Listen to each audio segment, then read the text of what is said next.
Okay, hey everyone, this is John with the Active Towns channel, and today is Monday, June 30th, 2025.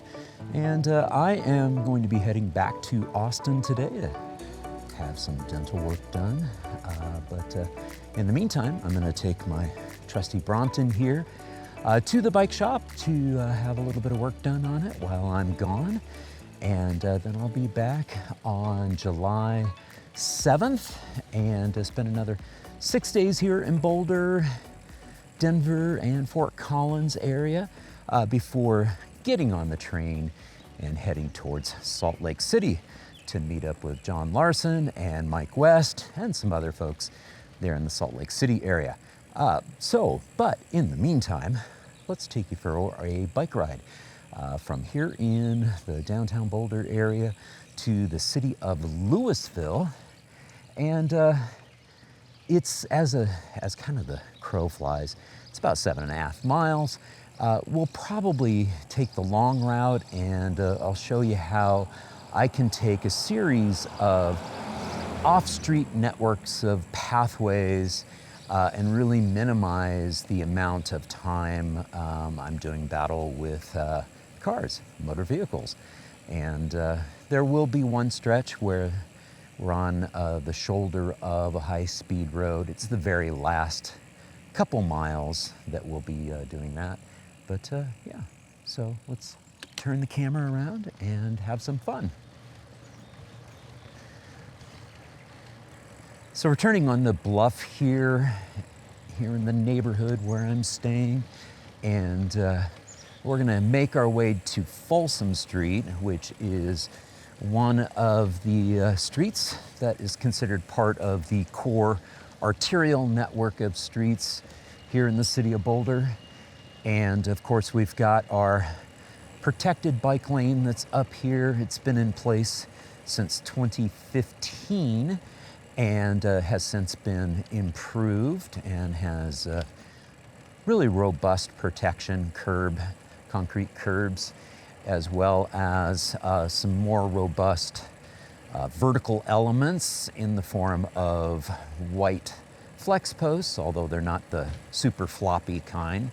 And really that vertical element there just helps reinforce with the motor vehicle drivers that there is that concrete curb. You can see it right ahead of us here. And then it helps out tremendously too, having that vertical element here during heavy snowfall when you get more than 8 to 10 inches of snow coming down in a day.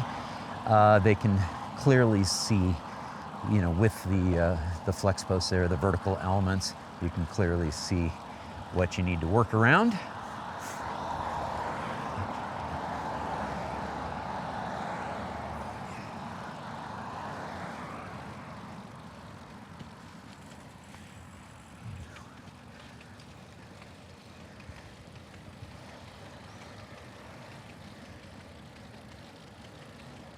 And we do see pretty good usage on the Folsom Street protected bikeway here, as you can see.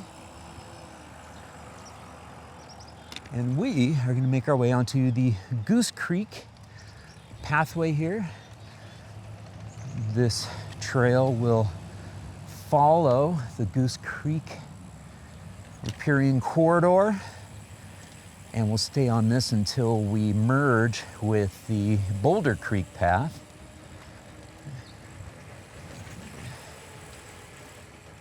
And again, just part of the tremendous off-street network of pathways that the city of Boulder has, dating back to the 1970s. And there's been many additions, improvements to the pathway network over the years, including many strategically located underpasses. We'll see many underpasses in this first segment here on Goose Creek. We'll also see a couple of situations where we have to come up to a grade level crossing, which is not ideal.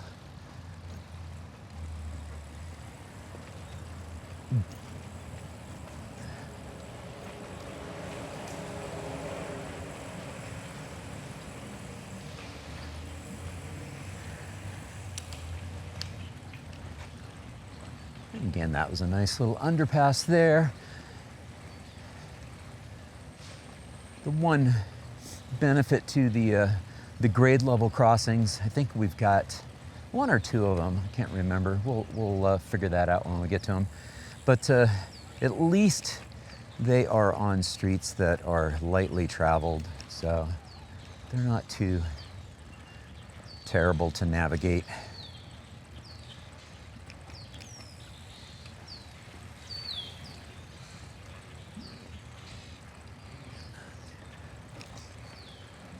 And you can see we're rolling past some ballparks here, baseball diamonds. This is one of the parks in the area. And up ahead, you can see the transit-oriented development of Boulder Junction. So we're coming up on 30th Street here. We'll go under this underpass of 30th Street.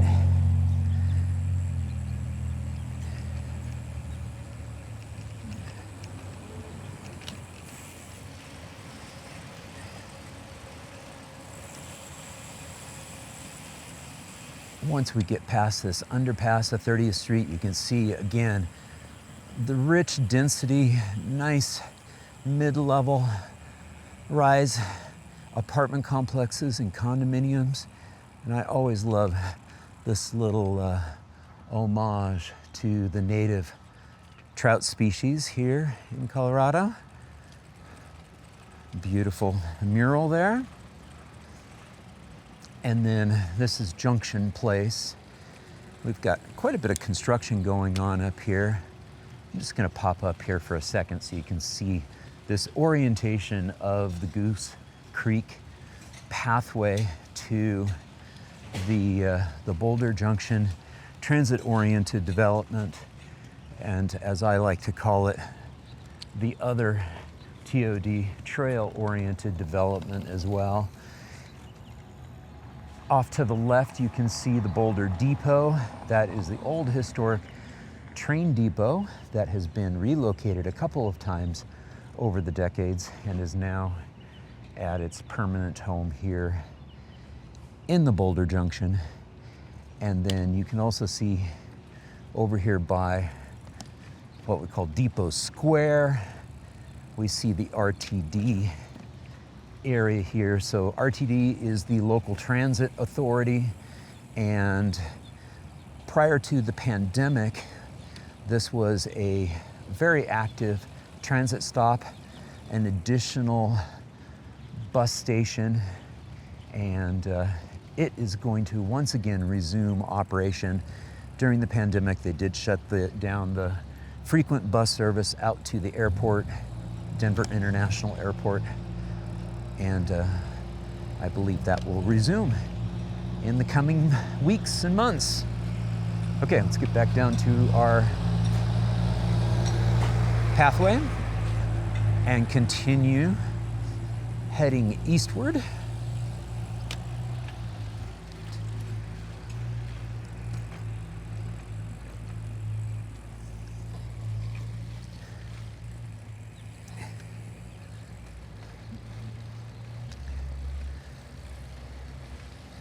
And again, these pathways, this network of pathways, provides for both recreational purposes as well as utilitarian transportation corridors, and providing a longer distance option, getting away from the on-street network. All of what we're going to be traveling on here, we could certainly do via on-street bikeways. But honestly, this is a lot more comfortable. We're surrounded by nature. We can hear the birds.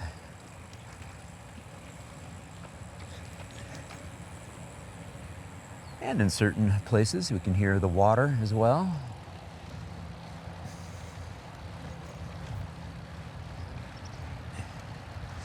Now you'll see that we're approaching a pretty major road here. This is the Foothills Parkway Highway, I guess you would even call it. It's kind of limited access, but then again, you get up to speed and then there's stoplights. So, yeah, you can see a stoplight right over there to the left. So even though they get motor vehicle traffic up to, I don't know, 55, 60 miles per hour, then the drivers have to slam on the brakes at a traffic signal. So again, not ideal. Okay, and here is the first of, I think, 2 crossings. And it looks like we do have a little bit of construction work happening here, so we're going to carefully navigate around what looks like an improvement to the crossing here.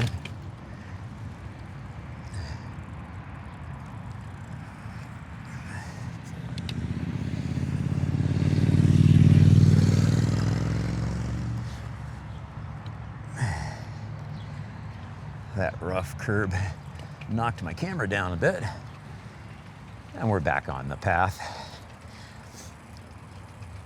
So I think that's one of 2 at-grade crossings. The second one is right up here. I think it's only 2. That one's the busier one. This one, I rarely see a car at this location.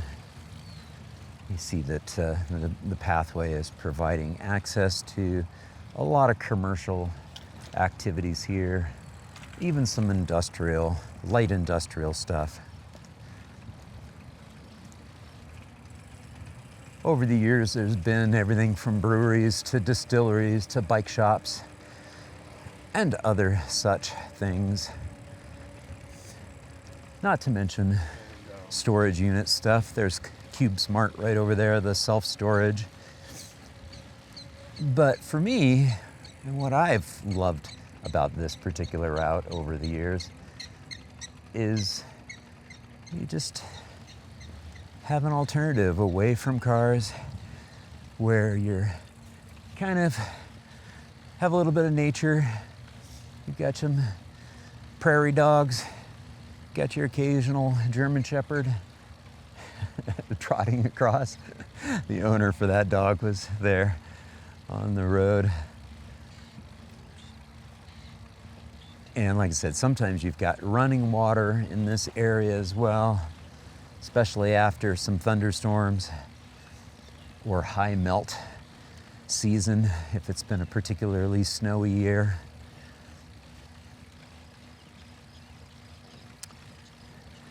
You can see we've got a nice overcast day today. The temperature is a very pleasant, low 60 degrees. So quite nice. I'll have to do the conversion in Celsius for you guys on that. And here is one of the trail connections here. We see Wonderland Creek Greenway Trail to the left, but we again are heading further down Goose Creek until it merges with the the Boulder Creek path. I almost said Pearl Street, but that's adjacent to or near the Boulder Creek path.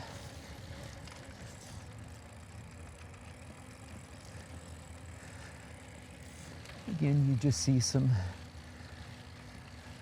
light industrial stuff around here. These are actually city maintenance yard areas. The park operations facility is off to the left. And we'll eventually be connecting to an entire network of park facilities, including the Stazio Ballfields,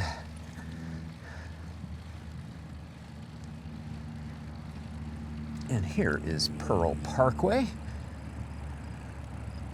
See, I knew Pearl was on my mind for a reason. We're going under Pearl Parkway.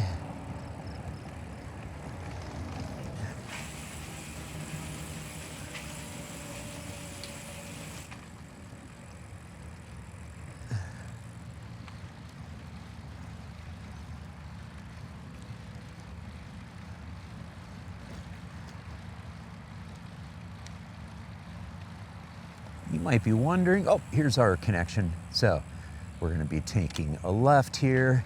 If we went to the right, it would take us back down into downtown Boulder. What I was about to say there is you might be wondering about the threatening nature of these clouds. I think I'll be safe. I think it was just forecasted to be cloudy this morning. I don't think I'm going to get doused with rain. But here in the Rockies, in the front range of the Rocky Mountains, anything is possible. You just never know.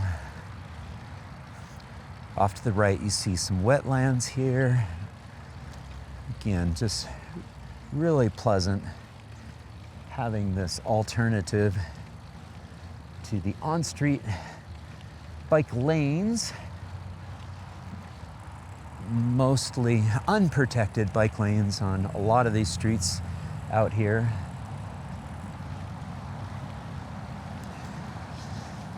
And now we do have running water to our right. A little hard to see with all the overgrowth of greenery here. I think we'll get a glimpse of it in a moment. The Boulder Creek is running at pretty high volumes.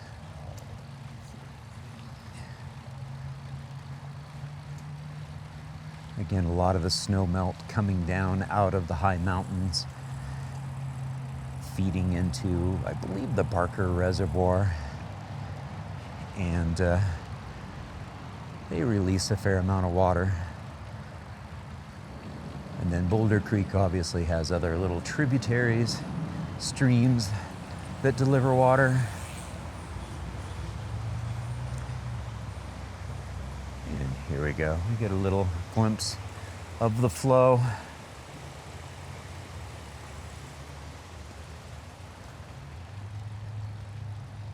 I don't know about you, but I really love the sound of the flowing water in the creeks and rivers. It's very relaxing. And again, it makes for a very nice bike ride. Going past some office buildings here on the right. A few years ago, the People for Bikes Foundation, their offices were there. They've since relocated to smaller facilities after the pandemic and moving more towards remote work. We'll have a series of ponds now. Got a pond to the left and more office space and light industrial on the right.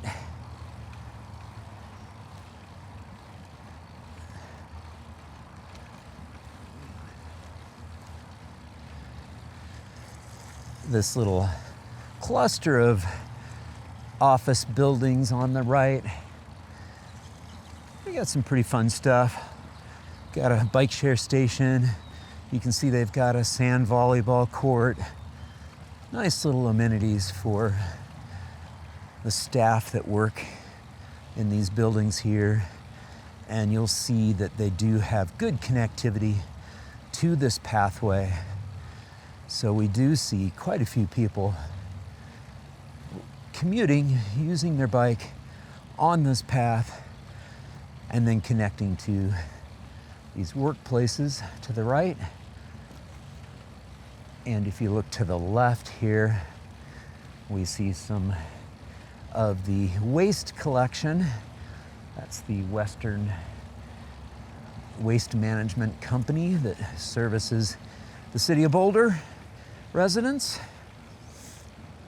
I want to also point out here too, one of the things you may have heard me talk about before, but I really encourage cities, municipalities, when they're building their multi-use paths, they make them wider. The wider, the better. You're going to get good usage. But I also recommend having a formalized shoulder. You'll see back there, we saw the formalized natural surface shoulder.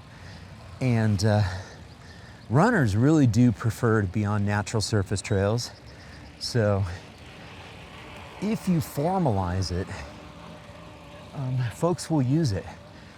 And you can kind of, if I get over close to it, you can kind of see that there's a single trail aspect to this, and it is a form of decomposed granite. And right now it's kind of overgrown with weeds. You could have some easy maintenance to that and formalize that. And what that does is it takes a little bit of the pressure off of the paved section, provides a nice, soft, natural surface trail aspect to the multi-use trail. Okay, this is the Stazio Ballfields. We're going to divert here for just a moment so I can show you the connectivity to this baseball and softball complex that attracts league play as well as competition tournaments where folks will come in from surrounding states and play in big tournaments. And in fact, we've got a tournament game or a league game happening right now. And the reason I want to emphasize this, because this is a very large complex of ball fields, is again having that connectivity of the active mobility pathways, to activity assets like this, these ball fields. So, anyways, especially important for local families. They're just like, hey, let's load up the cargo bike and head on out to the ball fields for practice and or a game. And it's what I call connecting the activity assets. So we have the activity asset of this mobility trail, the pathway, to the activity asset of the parks and the ball fields. It's these little things, the connectivity and the cohesiveness, makes all the difference in the world. A little hard to see through the trees, but to the left is our recycling sort of center where a lot of the recyclables get processed, as well as you might be able to catch a glimpse there of the compost and mulch being processed over there. And so green waste gets picked up at the households and then gets carted out here to be ground up and turned into mulch, which I believe you can access and pick up like truckloads of it if you'd like. You can rent a truck for the day easily from like Home Depot and go get yourself some mulch to do some mulching around your trees and in your garden. A nice place for that to be processed out here. And you kind of see the rural interface with the urban interface. We're gonna go under the train tracks here. And boom, we've got a suite of new apartments that have been built trailside here. Again, TOD, trail-oriented development. Here's the pathway connectivity to this community.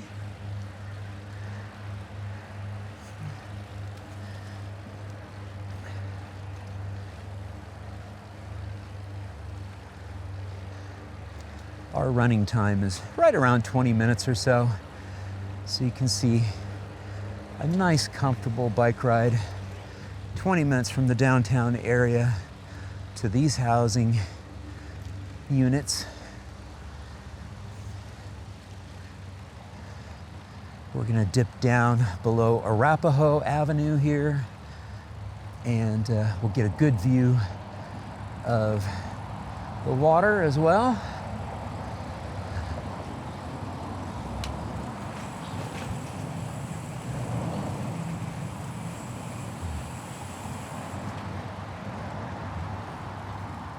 Well, I don't know how good a view that was for you, but it was a decent view for me.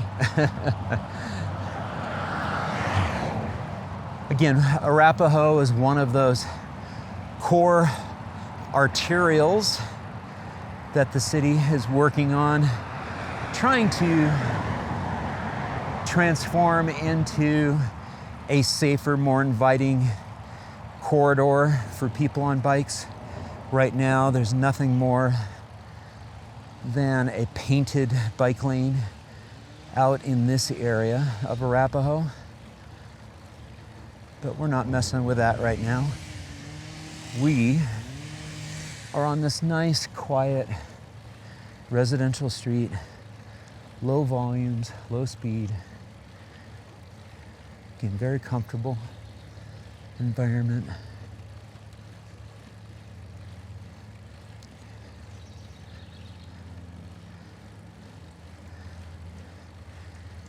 In case you're wondering, I'm probably averaging about 10 miles per hour on this nice leisurely ride. I've given myself more than enough time to get out to the bike shop before it opens.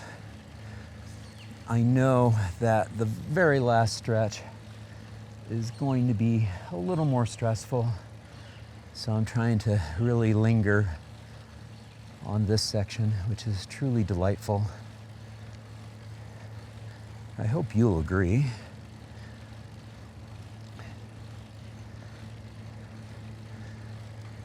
These streets are relatively limited access. You rarely see drivers using these roads, these streets, as cut-throughs. I've been riding on these streets for the past 30 some odd years.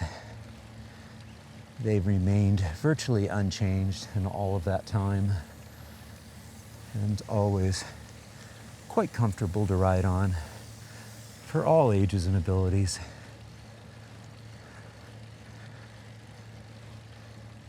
And again, with very little formal infrastructure. Now you'll notice here we've got this no outlet sign that we just passed. We're ignoring that because we know that there is an outlet for us. This is all about filtered permeability. This is a Modal filter.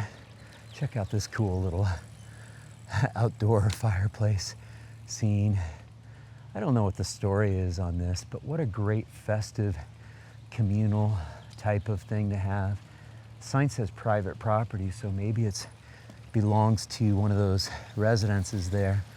But what a great asset for the neighborhood and community. Again, here we go. Modal filter filtered permeability for people walking and biking. And we are now on the South Boulder Creek Trail. You see, we could have jumped onto the Centennial Trail as well. We've got some folks walking their doggies out here. Back when I was a dog owner, I had a little chocolate lab, and we would come down to this area, and it was part of our running loop that I would do. Javi, my chocolate lab, would love this route. We lived in South Boulder at the time, not far from here, and her favorite thing was to jump into the creek and do some swimming. She was a Labrador after all. Her two favorite things were playing fetch and swimming. All right.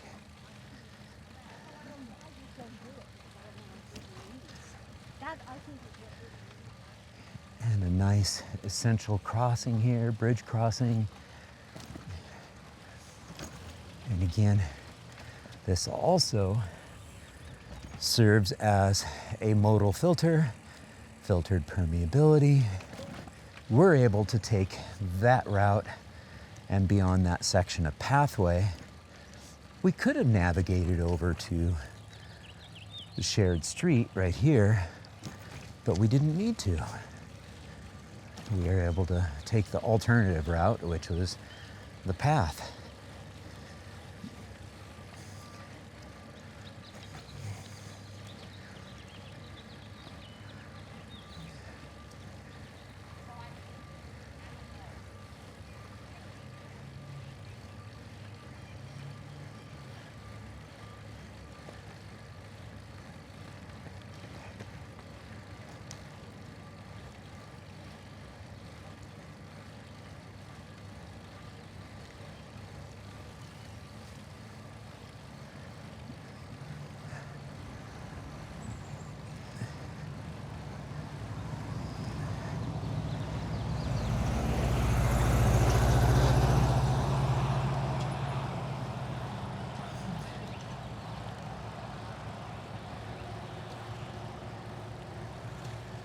I wanted to stay silent in that little stretch there so that you could take in the sights and sounds. The birds were chirping. We heard a little bit of road work happening, some beeping of a tractor or something, and then that truck passing us. But we were also able to hear some of the residents talking on the phone out in their front yard. It was just so incredibly pleasant.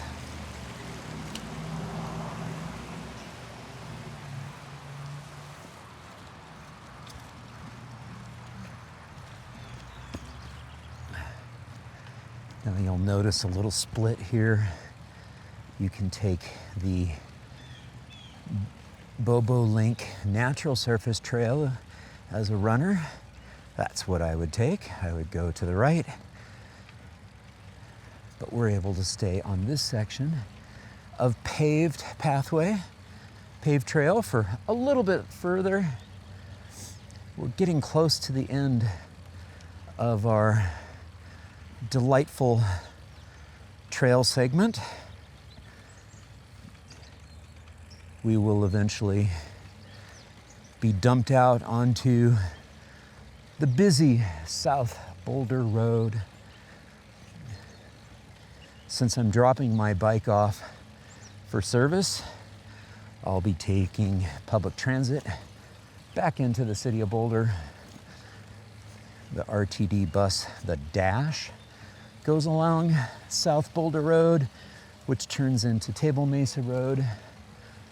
And then the Dash makes its way down Broadway into the city center. Then I'll walk the rest of the way from downtown Boulder to Bruce and Vicky's place, my homestay hosts. Thanks again, Bruce and Vicky. Always appreciate the ability to connect with you, and yeah, folks, homestay opportunities really help me out. Staying in hotels and Airbnbs really get pricey, so big shout out to all my homestay hosts around the globe. Thank you. Thank you, thank you, thank you. Could not do this without you.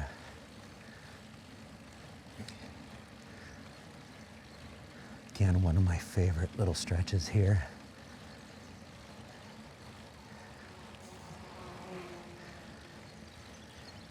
We're coming up to a trail junction up here where our trail will transition into a natural surface environment. So we'll be on the crushed granite surface, but before we transition to that natural surface, I want to show you a little surprise here. Another park facility that was essential to, this entire area of Boulder. There's that natural surface trail that we'll be on in just a little bit. But again, we're gonna veer to the right, take a bridge over the South Boulder Creek, and show you a little surprise here. You might be able to see some houses in the distance on the other side of that field. Here's that bridge over South Boulder Creek.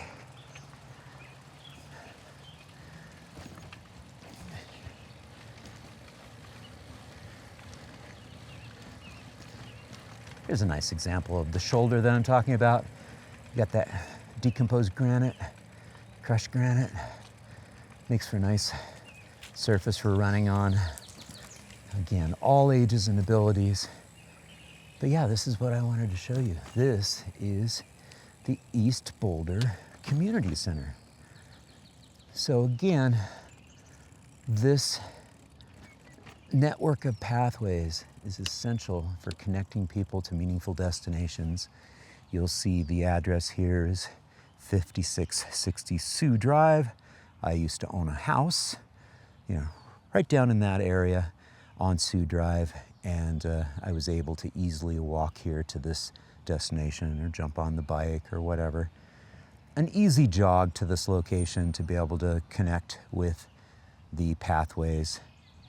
And yeah, that's what I wanted to show you. They have a nice pool there, and so when I was training for triathlon, I would swim in the East Boulder Rec Center pool, along with a lot of other folks that were training for triathlon back in the 90s and early 2000s. The likes of Tim and Tony DeBoom and many others. Always fun to mix it up with world champion triathletes in the pool. They would swim laps past me. I was not a fast swimmer. Okay, back to the task at hand. So we make our transition onto the natural surface trail now. And for those of you wondering, yeah, the Brompton, yeah, pretty decent control here in these natural surface trails. I've never felt like riding on these trails and pathways with natural surfaces was compromised at all with my Brompton tires and wheels. Very comfortable.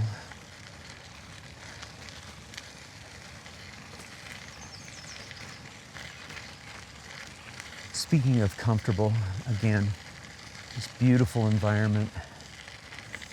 We do see that the trail is much, much narrower here. And so when we've got folks who are sharing the space and walking and out with their little doggies, we just travel at a reasonable pace. If you're wondering, I was passing them at about 8.5 to 9 miles per hour. So very modest speeds. Nice little place to sit and relax.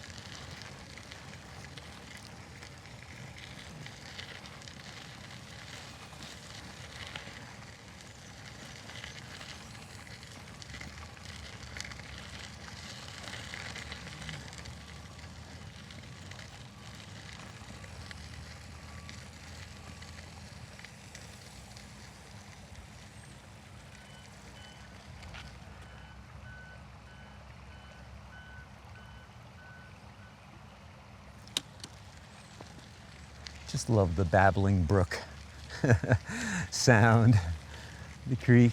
This is a new little bridge connecting to this neighborhood over here on the Goldenwood Trail or Goldenrod Trail.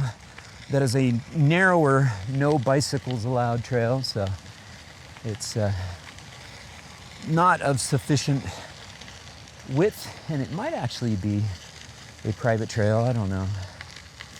But all good. I suppose if you're riding very, very slowly or you're with children, probably not a big deal. But again, we all always want to be respectful of people walking, more vulnerable users, folks in wheelchairs, mobility devices. You might be wondering how accessible this natural surface trail is for folks with mobility devices. It's not bad. It's not ideal, obviously, but for the most part, they keep it in pretty good condition. And so I do see people using mobility devices out here. Probably doesn't pass the litmus test of formalized paved trails, obviously, but again, these facilities have been in ever since I moved to Boulder in the mid-90s, so 30 years ago.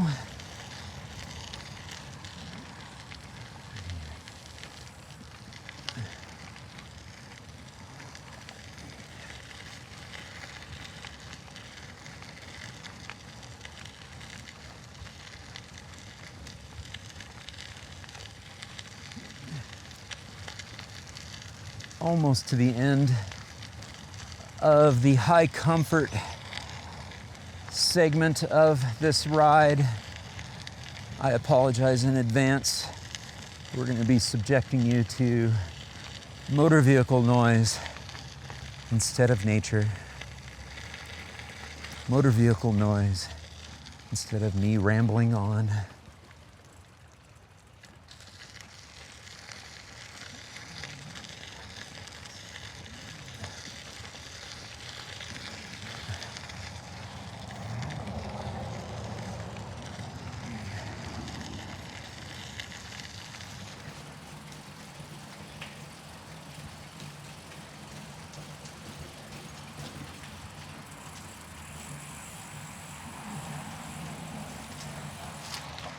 And yes, that is a substandard culvert-style underpass that has been around since the 80s and 90s. That needs to get fixed, become much more user-friendly. All ages and abilities. Needs better lighting. Not sure if that's on a priority list to be rectified. Okay, so we're going to be heading to the left here to be able to hit up with South Boulder Road. we're running a bit ahead of schedule, so I want to show you the Cherry Vale Trail and the South Boulder Creek Trail connection up here. So this is one of my favorite running routes when I lived in this area. I would run from the house past the East Boulder Rec Center and then get onto this little gravel road here and meet up with the continuation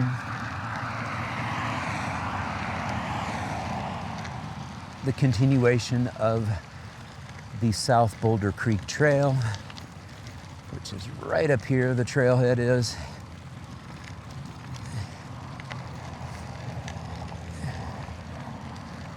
See a runner approaching us.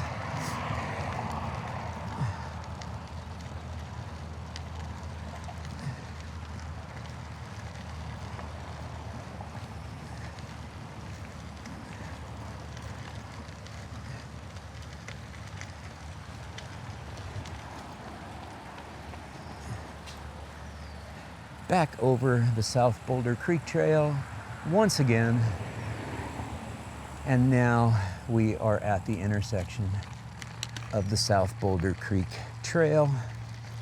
You can see the beautiful flatirons there in the distance,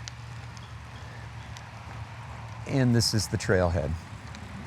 So yeah, this is where I used to do a whole bunch of runs, head in this area. A lot of fun. Again, we've got the South Boulder Creek to our left, and a beautiful trail system out here. Oh, good. Morning. Hey, how's it going? Ah, fantastic. Beautiful. Brompton, you can't lose. That's right. Again, just hours upon hours upon hours of running out here. So many good memories. Okay. No more delaying the inevitable. I have to subject you and myself to South Boulder Road. Hopefully it's not too bad. One last look, South Boulder Creek.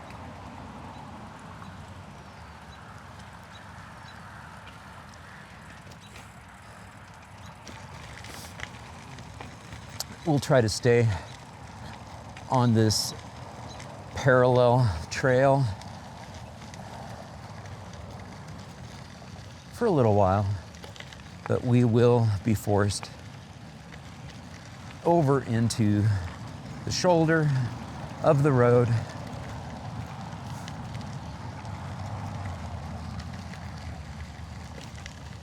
There's a couple of different segments of South Boulder Road where there's sort of a wide sidewalk, wide multi-use path running parallel.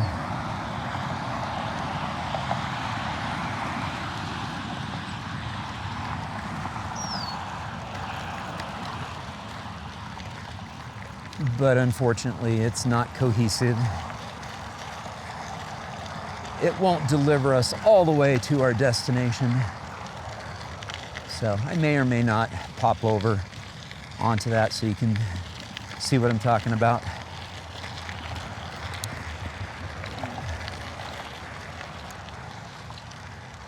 Climbing up, you see that culvert underpass to our left.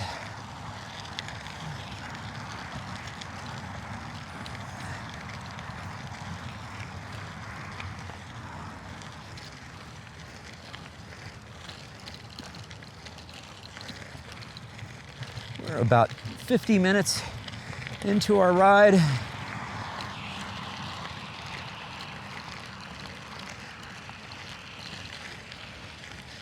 Just under 8 miles.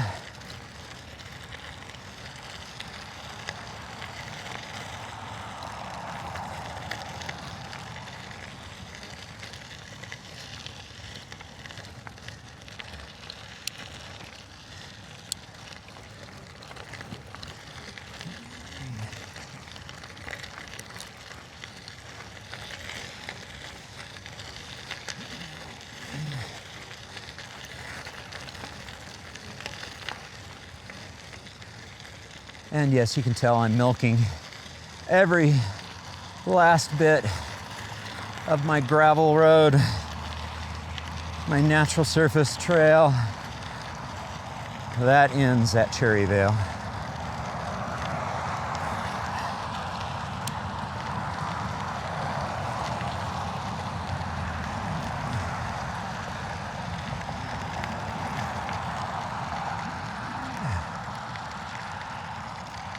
You'll notice that the Cherryvale path sort of continues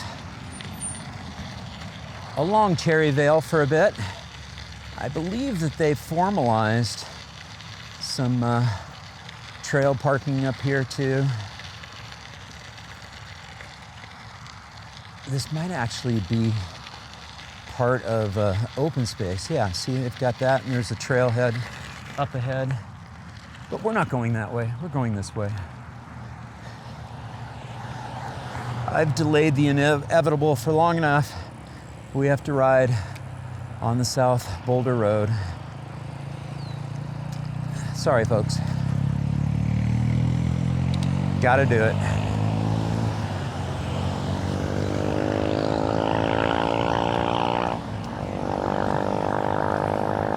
So yeah, it's a nice wide shoulder most of the way. Birds are chirping.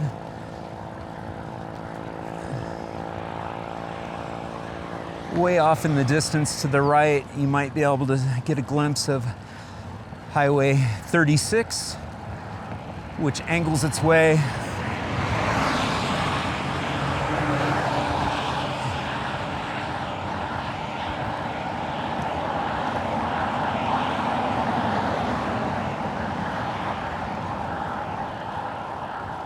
as I tried to say, Highway 36, which angles its way to the south and east-ish down to Denver.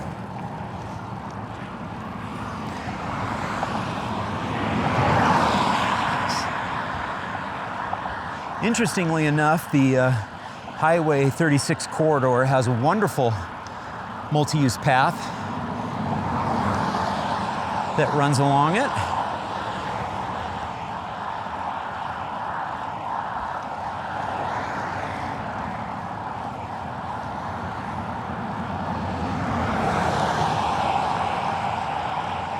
That could have been an alternate route for me.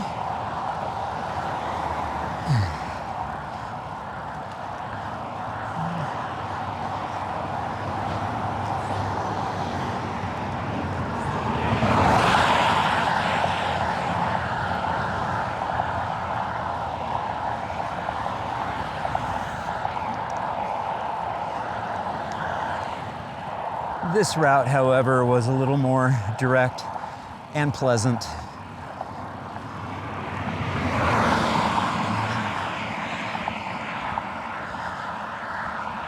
This current segment notwithstanding. It's about 9:30 in the morning, so the bulk of rush hour morning traffic is probably abated.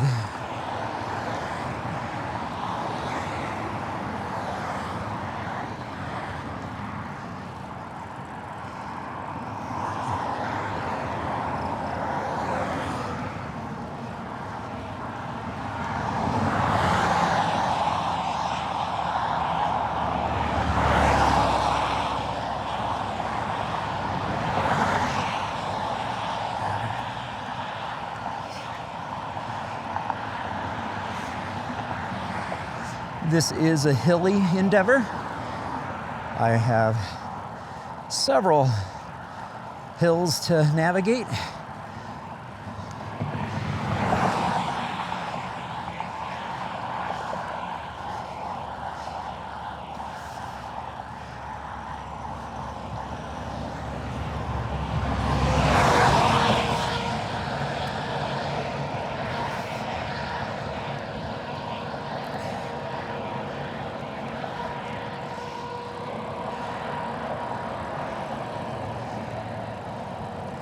I'd like to call your attention to the pedestrian crossing sign up here 35 mile per hour caution signs.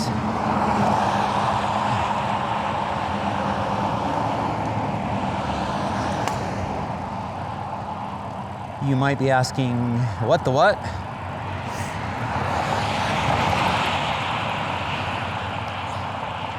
We're in a rural environment here. We got some horses off to the right.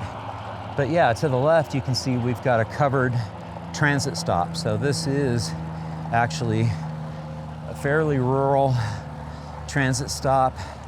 So folks needing to catch the dash can do so here. So that's the reason for that pedestrian crossing there. Yeah, cross with caution, obviously.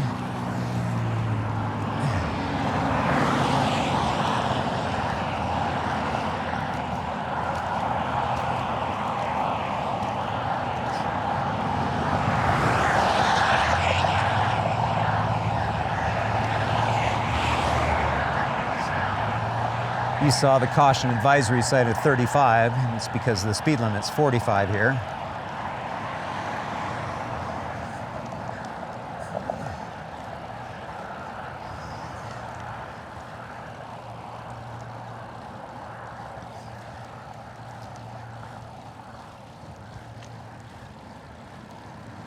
Other than the cars, it's a pleasant ride.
You'll notice that the right-of-way corridor here is pretty ample. There's certainly enough room to do a separated path in the corridor, in the right-of-way. So maybe for the future,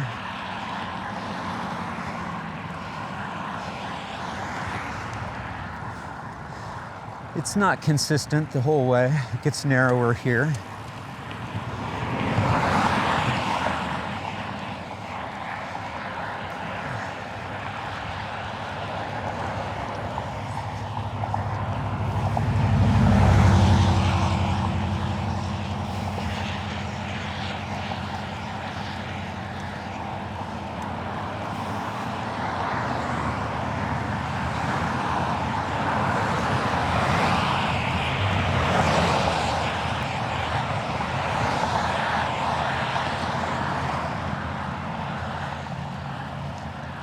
But it widens back out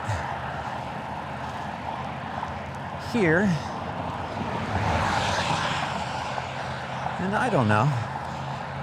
If I were living in these houses right here, I'd prefer to have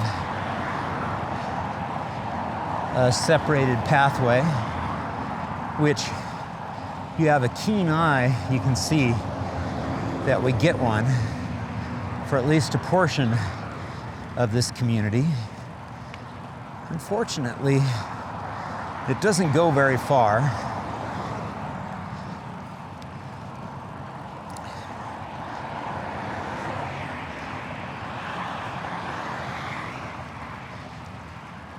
You might be wondering, well, what's the point? It's not that far removed from the traffic.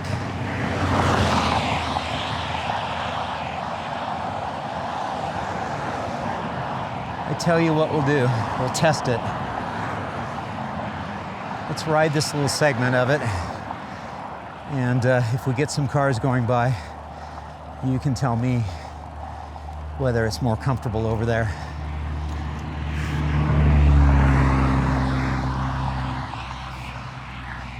Again, not very far removed, but there is a little bit of separation.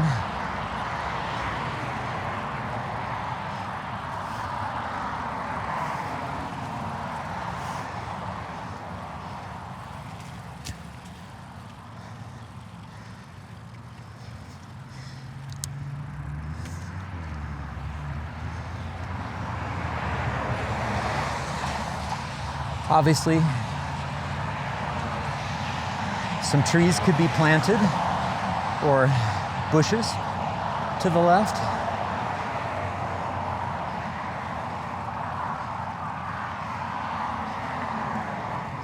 Maybe some xeriscaping. I don't know, what did you guys think?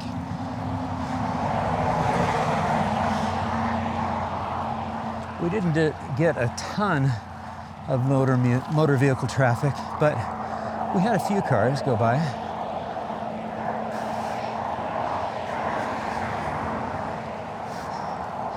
You'll see we have another bus stop up ahead.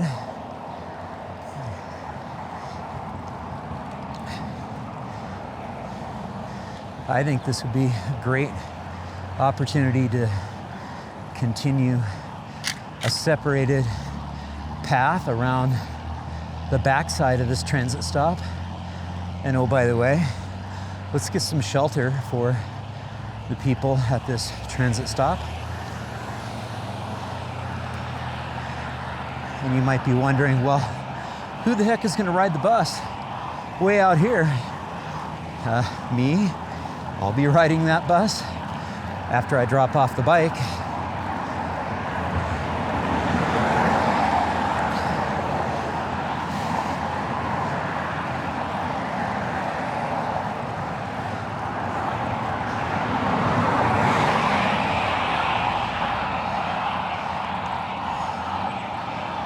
And you'll notice we're back in a narrow portion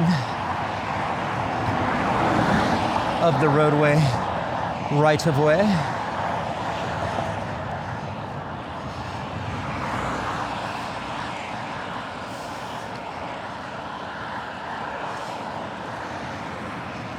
I believe there's a parallel street though on the other side of this wood fence. Perhaps that could be an alternate route. Punch through the fence at the terminus of the street.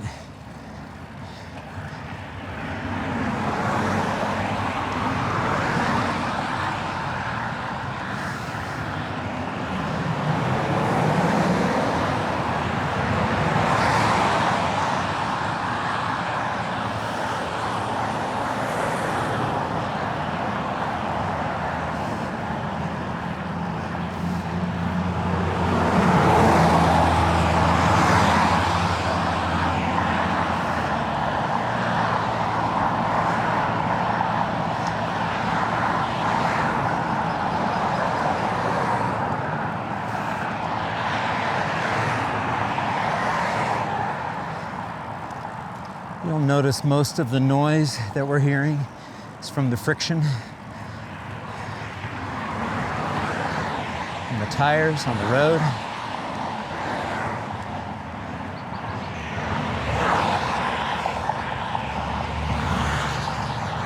Yeah, see? That's set up as an emergency exit there. That could be a nice alternate route delivering us to this point. And then once again, we have ample width for a separated pathway here. And again, I'll remind folks, building separated pathways like that is dirt cheap compared to the amount of money we invest in automobile infrastructure.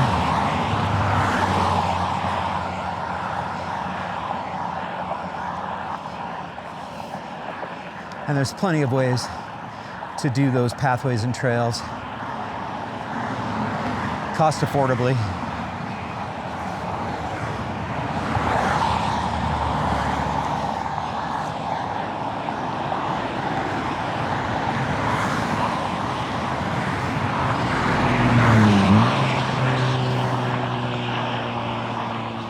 You'll see the road cuts through this mountain here, this hill. So this might be a pinch point. Looks like private property goes right to the edge. So maybe you come back down to this level.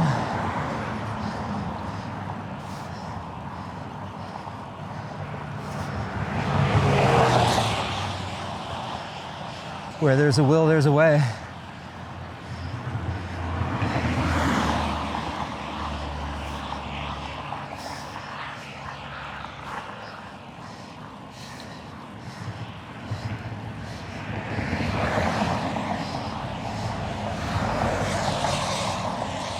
I'll give a mileage check-in when we get to the top.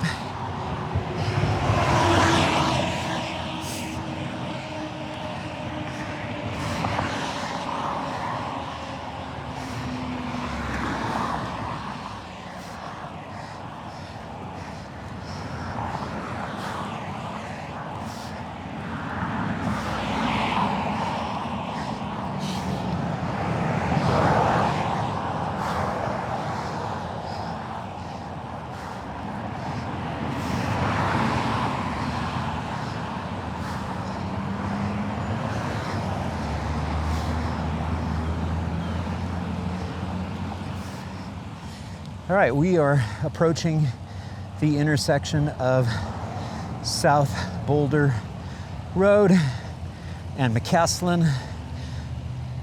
McCaslin, if we were to take it to the right, winds its way down towards Highway 36, and some of the newer shopping center areas of Louisville, as well as the Superior neighborhood community and the Rock Creek area.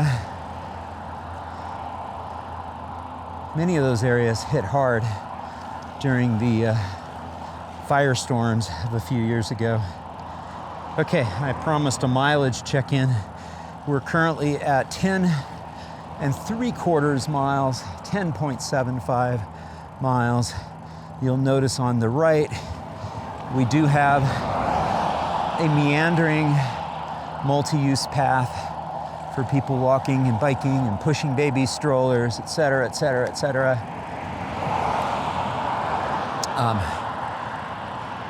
I didn't really see an easy way for me to get onto that multi-use pathway. Perhaps I would have, just to show it to you, and perhaps I will up ahead, just so you can see.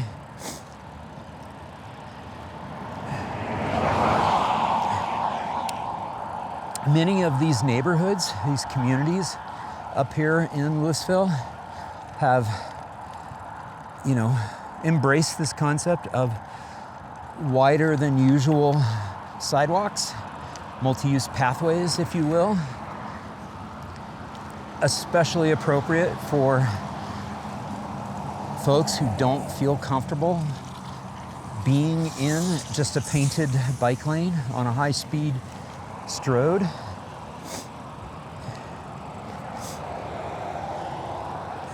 What is comfortable? Yeah, I ride on those things routinely. Do I feel more comfortable over here? Well, of course. You notice it in your stress levels, your grip on the handlebars release a little bit, you take a little deeper breath. We can actually measure that stress level scientifically now. You can refer to my episode with Mike Sewell, and we talk about the biometric measures of stress in various active mobility environments.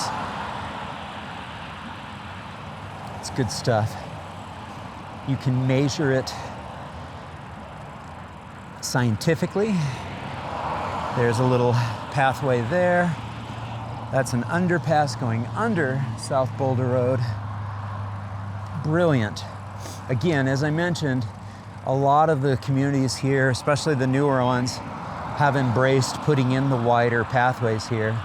You'll notice we get to an older section and it narrows down right here. And now it's a super narrow sidewalk. So I won't ride on it. Even though there's no pedestrians,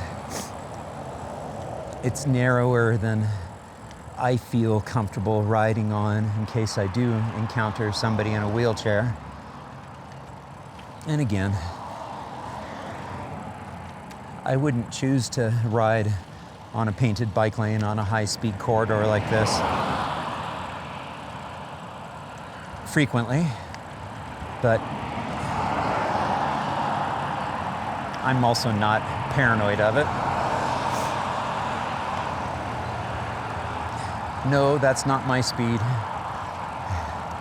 I'm probably going so low that it won't pick me up.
Oh, that was fun. In case you're wondering, my maximum speed on that was just about 28 miles per hour.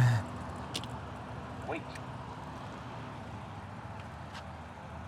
Almost 50 kilometers per hour, I suppose.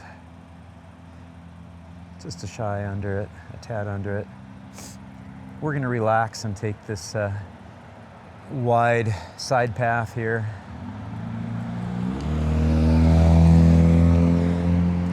We are almost at our destination. It's about 9 minutes to 10 a.m., which is the opening time for the bike store, bike shop.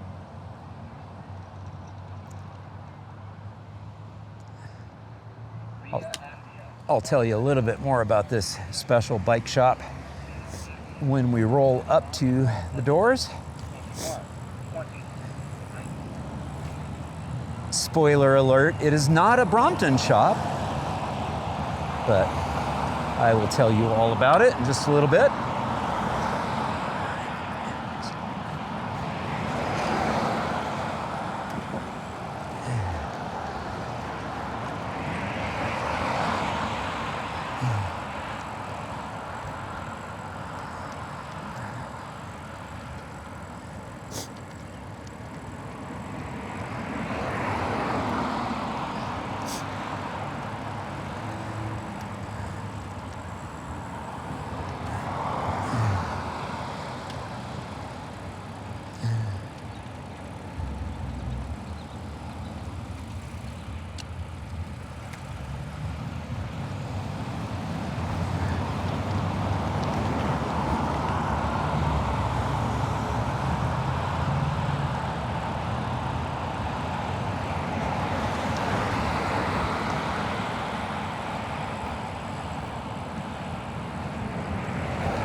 And as you can tell, we've got a much more urban environment here.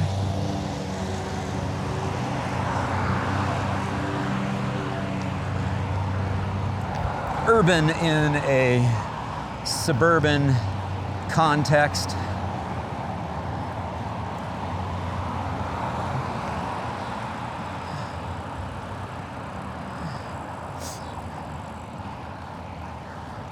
Old Town Louisville is off to our right. So if we were to turn right on Main Street here, you'll get to a very quaint and charming historic downtown area for Old Town Louisville. We're gonna roll over the train tracks here.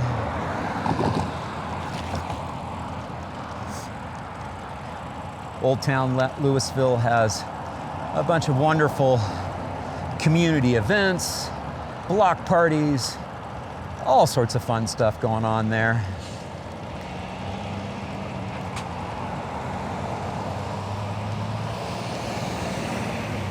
All right. We are gonna snake our way over to the bike shop. We're gonna take a little bit of a shortcut here behind Union Jack Liquors for a momentary break from cars. Just momentary, because we are going to merge onto the bike lane shoulder here. Or no, we'll just take the sidewalk. Nobody's on the sidewalk. And we're turning immediately into this spot over here where Zinn Cycles is located. And again, you might recognize that name. Leonard Zinn was a pro cyclist back in the day, and he's been a former guest on the podcast. He wrote the book Haywire Heart, and Leonard and his team are going to do a chain waxing for the Brompton. So be sure to check out that episode with Leonard, and I'm going to be doing a new episode with Leonard. He's got a new book coming out real soon. All right, folks. Thank you very much for tuning in. I hope you enjoyed this ride to Leonard Zinn Custom Bikes. And hey, if you enjoyed this ride, please give it a thumbs up, leave a comment down below, and share it with a friend. And if you haven't done so already, I'd be honored to have you subscribe to the channel. Just click on that subscription button down below and ring that notifications bell. Again, thank you so much for tuning in. I really do appreciate it. And until next time, this is John signing off by wishing you much activity, health, and happiness. Cheers. And again, just want to send a huge thank you to all my Active Towns ambassadors supporting the channel financially via YouTube memberships, YouTube super thanks, as well as making contributions to the nonprofit and joining my Patreon. Every little bit adds up and is very much appreciated. Thank you all so much.